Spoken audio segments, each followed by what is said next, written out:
চীনের প্রাচীর সম্পর্কে কে না জানে। এটি হলো বিশ্বের দীর্ঘতম প্রাচীর। এটি পৃথিবীর সপ্ত আশ্চর্যগুলির মধ্যে একটি। নমস্কার বন্ধুরা, আপনাদের সকলকে আমার চ্যানেলে স্বাগত। চ্যানেলে যদি নতুন হয়ে থাকেন তাহলে চ্যানেলটিকে সাবস্ক্রাইব করে পাশে থাকা বেল বাটনটি অন করে দিন।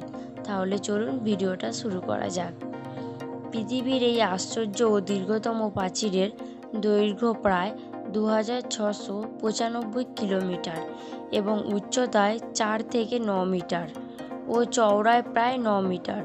কথিত আছে চীনের প্রাচীরের ওপর দিয়ে একসাথে 12 জোড়া ঘোড়া চলতে পারত। খ্রিস্টপূর্ব 5 শতক থেকে 1600 শতক পর্যন্ত সময়ে চীনের উত্তর সীমান্ত রক্ষা করার জন্য এ প্রাচীর তৈরি করা হয়।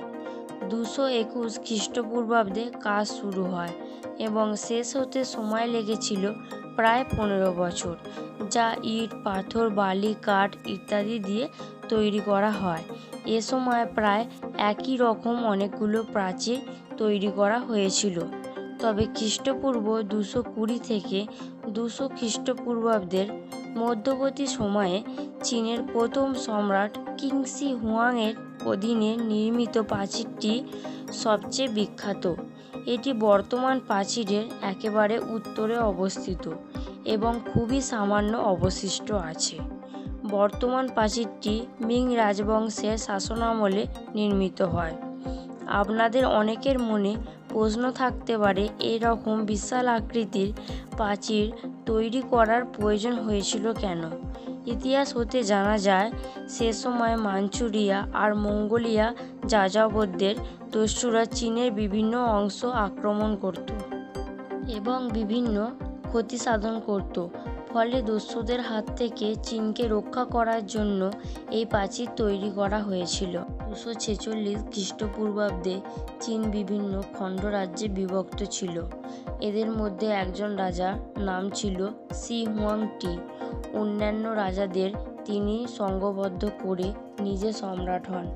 চীনের উত্তরে গভীর মরুভূমি, পূর্বে দুর্ধর্ষ মঙ্গোলিয়ানদের বাস, যাদের কাজই ছিল লুটপাট করা।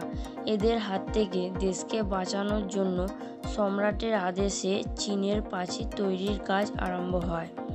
প্রাচীর তৈরি হয়েছিল চিহলি, পুরনো নাম, পোহাই উপসাগরের কূলে শানসি কুয়ান থেকে কানসু প্রদেশের চিয়াকুয়ান পর্যন্ত। সম্রাটের উদ্দেশ্য কি সিদ্ধ হয়েছিল? এ প্রশ্ন থেকেই যায়। অনেক জায়গা প্রায়ই ভেঙে পড়ত অথবা মঙ্গল দস্যুরা ভেঙে ফেলে চীনের মূল ভূখণ্ডে লুটপাট করার জন্য ঢুকে পড়ত। বর্তমানে প্রাচীরের ঐতিহ্য বলে রক্ষা ব্যবস্থা করা হলেও প্রাচীরের অনেক জায়গা এখনও কিছু কিছু ভাঙা রয়েছে। এর মূল অংশের নির্মাণ শুরু হয়েছিল প্রায় খ্রিস্টপূর্ব 208 সালের দিকে। এর প্রথম সম্রাট কিং শি হুয়াং এটি প্রথম ব্যবহার করেছিলেন এবং শত্রুর হাত থেকে নিজের সাম্রাজ্যকে রক্ষার জন্য দীর্ঘ প্রাচীর নির্মাণ করেছিলেন। এটি চীনের প্রাকৃতিক বাঁধগুলো ছাড়া অন্যান্য অঞ্চল পাহারা দেওয়ার কাজে এবং উত্তর চীনের উপজাতি সুইংনুর বিরুদ্ধে প্রথম স্তরের নিরাপত্তা ব্যবস্থা ছিল। হান, সুই, নর্দান এবং জিং সাম্রাজ্যের সময়ের ইতিহাসেও যে কারণে তারা এটি তৈরি করেছিলেন, ঠিক একই কারণে চীনের প্রাচীরের পরিবর্তন, সম্প্রসারণ, পুনর্নির্মাণের উল্লেখ আছে।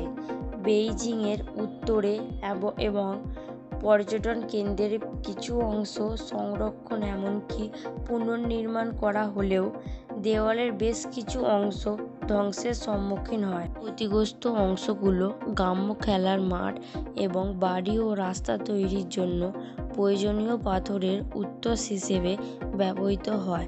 দেওয়ালের কিছু অংশ নাশকতার জন্য ক্ষতিগ্রস্ত হচ্ছে। দেওয়াল পুনর্নির্মাণের জন্য কিছু অংশ ধ্বংস করা হয়েছে। উন্নত পর্যটন এলাকার কাছে মেরামতকৃত অংশ পর্যটন পণ্যের বিক্রয়স্থল হয়ে উঠেছে। দেওয়ালটি নিয়মিত বিরতিতে পর্যবেক্ষণ চৌকি আছে, যা অস্ত্র সংরক্ষণ, সেনাবাহিনীর আবাসন এবং স্মোক সংকেত প্রদান কাজে লাগত। সেনাঘাঁটি এবং প্রশাসনিক কেন্দ্রসমূহ দীর্ঘ বিরতিতে অবস্থিত।